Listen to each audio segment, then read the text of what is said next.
Okey, Assalamualaikum warahmatullahi wabarakatuh dan salam sejahtera. Okay, hari ini saya untuk berkongsi dengan anda. Okey, topik yang saya nak sambung beberapa minggu lepas, tapi tak sebab tak sempat banyak benda lain nak kena buat kan. Ada meeting lah, ada apa semua. Okey. So, topik dia adalah basic financial management. Okey, ini dia. So, basic financial management untuk newbies. Saya buat ni untuk newbies lah sebenarnya, untuk orang yang expert benda ni pada saya dia dah common sangat. Okey. Cuma apa yang saya nak kongsikan hari ini lebih kepada bagaimana nak memberi sedikit, kita panggil pengenalan ataupun introduction mengenai asas-asas pengurusan kewangan peribadi. Kenapa? Sebab kalau tak ada pengetahuan pengurusan kewangan, saya takut nanti kalau anda tiba-tiba ada duit, so tak boleh nak manage duit. Okay? Sebab saya nampak 2-3 tahun ni saya banyak berkongsi pasal perancangan kewangan, okay? Banyak kongsi pasal macam mana nak manage duit, sedikit pasal investment, pengalaman saya semua everything. Jadi banyak yang datang PM, DM, tanya pasal loan, pasal kena sikris, sitos, tak boleh nak bayar loan. Okay, so pada saya menjadi satu tanggungjawab saya untuk kongsikan kepada ramai orang mengenai ilmu perancangan kewangan. Okay, tanpa melengahkan masa, saya nak mula. Okay, kalau ikutkan dulu yang sebelum ni, saya ada share pasal benda ni. Okay, saya ada share benda ni sebelum ni. Sebelum ni saya ada share pasal cash flow, net worth planning, lepas tu long term planning. Ini masa part 1. Lepas tu afterlife planning. So untuk hari ni saya nak share untuk long term planning, fokus kepada 3 benda lah. 3 benda, iaitu pertama sekali saving, kedua protection, dan ketiga investment. So saya nak anda fahamkan betul-betul basic konsep ni supaya apabila anda dah ada, dah sampai masa untuk mampu untuk saving, mampu untuk buat protection dan mampu untuk mulakan pelaburan, anda dah boleh ada basic principle je. Okey. Mudah-mudahan apa yang saya kongsikan pagi ni dapat beri manfaat pada ramai orang, sebab dalam keadaan kritikal, especially dalam keadaan kritikal sekarang ni, krisis kewangan, krisis COVID-19 ni, saya rasa memang setiap orang patut perlu tahu bagaimana nak uruskan kewangan, sebab sekarang ni limited resources. Okay, so mudah-mudahan kalau sedikit ilmu yang saya kongsikan ni dapat membantu, dapat memberi manfaat pada orang yang diperlukan. Dia mungkin boleh memberi manfaat, memberi kebaikan dalam tempoh jangka masa yang panjang. Okay, so saya nak mulakan. Kita mulakan dengan long term planning. Long term planning ni ada 3 benda. Yang pertama sekali kita panggil saving. Okay. Lepas tu yang kedua adalah protection, dan yang ketiga adalah investment. So hari ni saya akan kupas ataupun saya akan elaborate 3 benda ni lah, Dia tips and tricks sekali. Okay. Pertama sekali, saving. Apa-apa yang kita buat, nombor 1, kita kena tahu demi tujuan. Okay. Sebab ramai yang saya jumpa, kadang-kadang dia tanya, macam nak simpan, macam nak mulakan simpanan, macam nak buat tu, macam nak buat ni, saya nak buat tu, saya nak buat ni. Saya macam nak start ada duit, macam mana nak, macam-macam lah, macam mana. Dia fokus pada macam mana. Actually, pada saya punya pengalaman dalam 17 tahun dalam financial planning ni, okay, bagaimana tu nanti dia akan datang sendiri. Yang penting adalah kenapa, ataupun tujuan, ataupun purpose you. Okay. So antara tujuan pertama yang biasalah, ini common. In fact, saya pun antara tujuan saya buat saving, pertama sekali saya nak financial freedom. Okay, saya nak capai financial freedom. Kenapa financial freedom? Kita tak perlu nak fikir pasal duit. Kita tak fikir pasal duit. Sebab contoh dalam keadaan krisis macam ni, ada yang mungkin tak ada kerja, ada mungkin gaji kena potong, ada yang mungkin buat duit, ada yang mungkin dia tak terkesan langsung dengan COVID-19 punya isu ni. Okay, tapi pada saya, kalau katakanlah anda memang financially secured, kan, you ada saving, you ada emergency fund, you ada mungkin sedikit investment yang secured, okay, yang contoh dekat ESB ke, dekat tabung haji ke, kan. Jadi kalau katakanlah krisis ni mungkin drag sampai 3-4 bulan atau 5-6 bulan, anda still boleh survive, kan. Maksudnya dari segi financially you okay.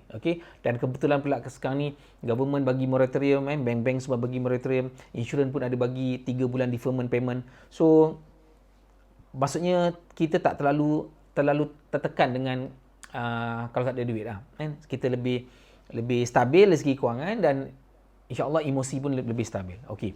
Pertama sekali, purpose dia financial freedom. Kedua, apa purpose dia? Basically lebih kepada financial security. Financial security. Maksudnya pertama, freedom ni tak payah fikir pasal duit lah. Financial security ni maksudnya kalau katakanlah ada apa-apa berlaku ke ataupun kita nak ada apa-apa benda musibah yang berlaku ke kat kita, kan, yang memerlukan kewangan, kita ada backup. Kita ada backup. Lagi banyak financial kita, kan, lagi kukuh, insya-Allah lagi secure dari segi financial lah. Saya tak cakap secure dari segi benda-benda lain. Contoh risiko penyakit, risiko kemalangan, risiko apa-apa dari segi musibah lain tu tak masuk. Ni dalam konteks kewangan. Kalau macam kita ada backup banyak kewangan, so maknanya secara literalnya, kan, kita punya financial security pun bertambah. Okey. Yang ketiga pada saya, kan, as a backup. As a backup for taking another calculated risk. Okey. Ini nampak macam agak technical sikit, tapi sebenarnya tak adalah technical sangat. Okey. Contoh, as a backup for taking another calculated risk ni maksudnya you ada duit, kan, you ada duit.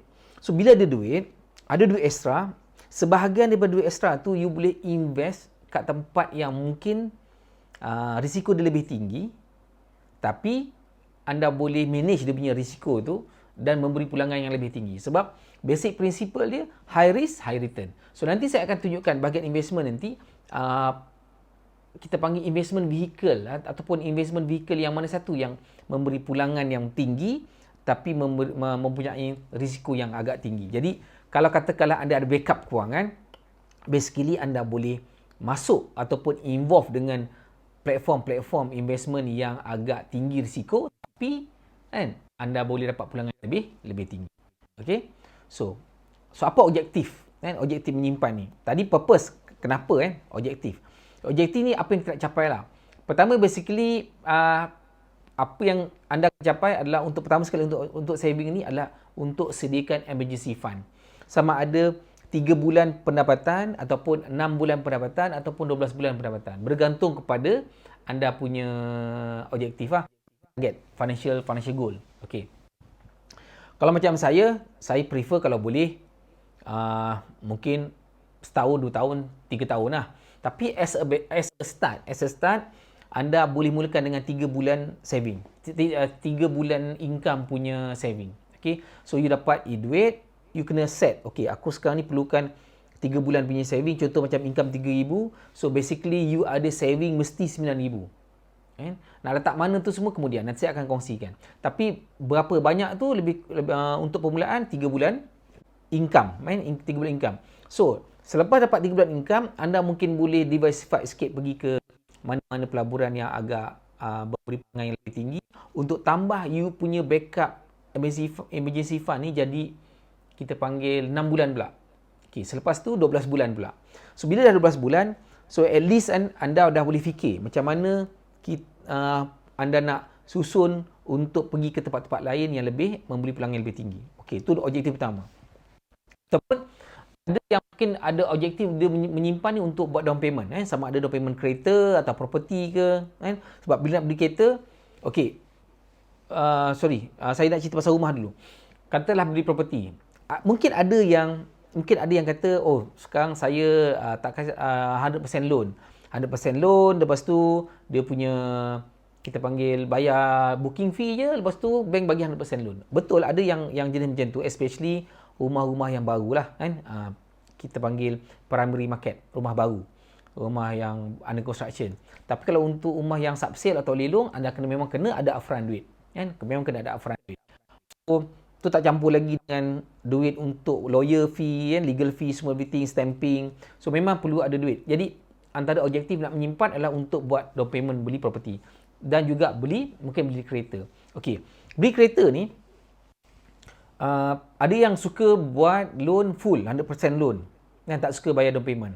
Tapi kalau macam saya punya mindset, saya suka ada down payment supaya bila ada down payment, kita punya monthly tu jadi rendah.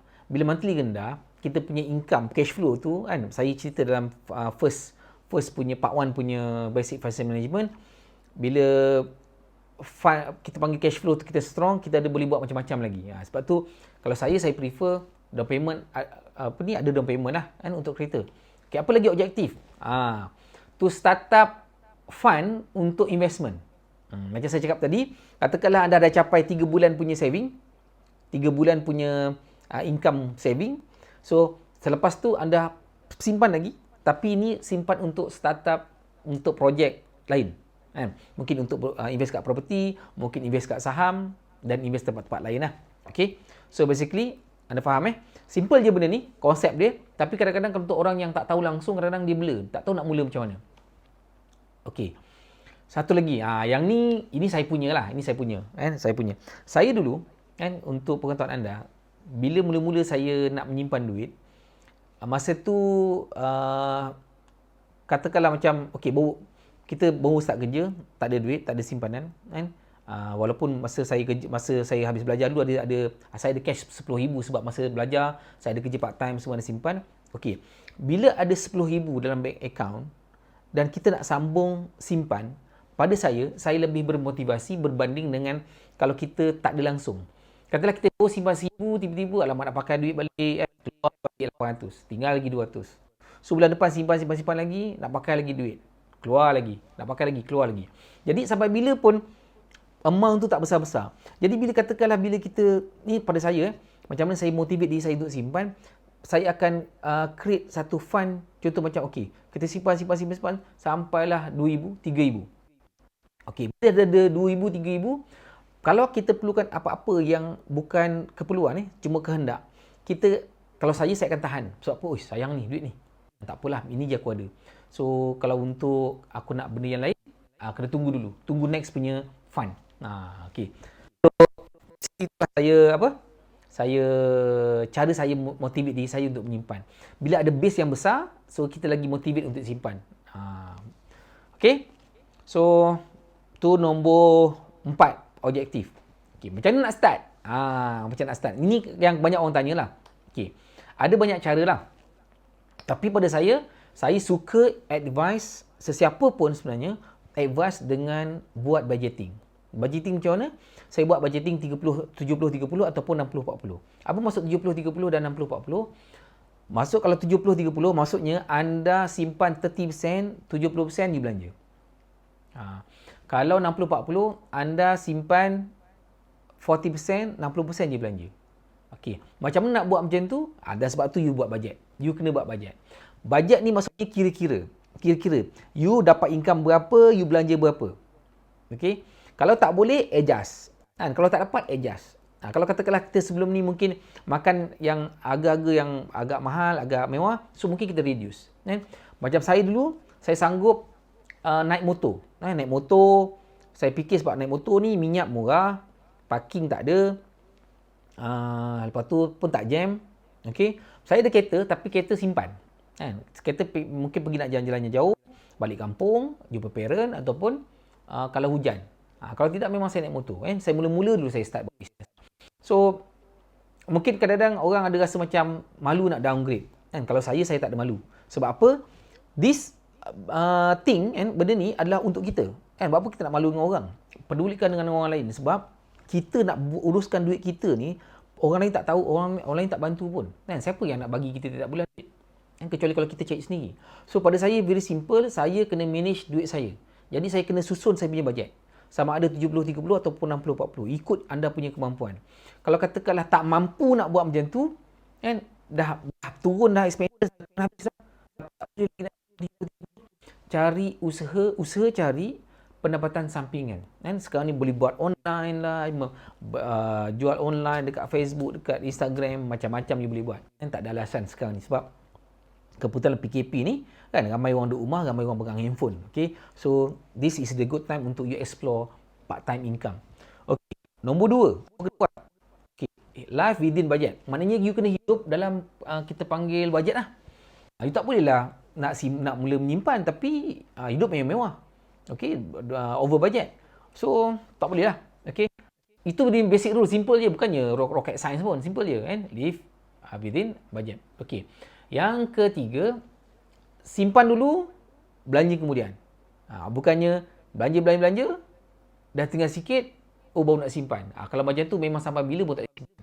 Okay, saya belajar benda ni daripada buku Kiyosaki, Rich Dad Poor Dad. Kata simpan dulu, lebih baru dah allocate simpanan kita. So whatever balance tu, yang tu lah kita belanja. Kalau habis pun habis lah. Tapi normally, saya dulu punya mindset, saya dah allocate let's say 30%. 30% dah allocate. So saya belanja, mana-mana yang saya boleh jimat, saya jimat lagi. Lepas tu pula daripada 70% balance tu, ada lagi 10%. So kat situ lah saya dapat simpan 40%. So macam tu lah. So benda ni lebih kepada emosi, lebih kepada semangat, you punya willingness. Kalau tak ada willingness, campur member racun lagi, then susah lah. So kena ingat, member pun kaki racun juga. Kadang-kadang, alah kau ni ada duit banyak-banyak pun buat apa, bukan boleh buat mati. Kan? Memanglah duit tak boleh buat mati. Tapi kalau tak ada saving langsung, in case kalau jadi apa-apa, bukannya kawan tolong sangat pun. Mungkin dia boleh bagi kita panggil derma kilat lah. Kan? Derma kilat, collect duit, okey nyah. Ni kita daripada kesumbangan kawan-kawan. Tapi selepas tu macam mana? Selepas daripada tu macam mana? Itu kalau individu, kalau ada anak, ada isteri. Kalau kena pula jenis yang sekarang saya panggil generasi sandwich. Kan? Sandwich macam mana? Tanggung bapa, kan? Anak pun masih tanggung lagi. So kita duduk tengah. So kalau kita ni masalah kewangan, parent kena, anak pun kena. So dua-dua kena. So tak bagus lah macam tu kan pada saya. So masing-masing punya cara, masing-masing punya teknik, masing-masing punya belief. Macam saya believe macam yang saya cerita tadi lah. Okay. So macam nak start satu lagi, willingness and discipline. Sebab resources kita limited. Bila kita nak kumpul duit, kita kena kumpul sikit-sikit. Sikit. So daripada sikit-sikit ni dia bertambah. Bila bertambah, barulah kita nampak dia punya hasil. Okay. So itu antara kita panggil cara macam mana kita nak start. Lepas kita settle bab saving, kita fokus pula masuk ke protection. Sebab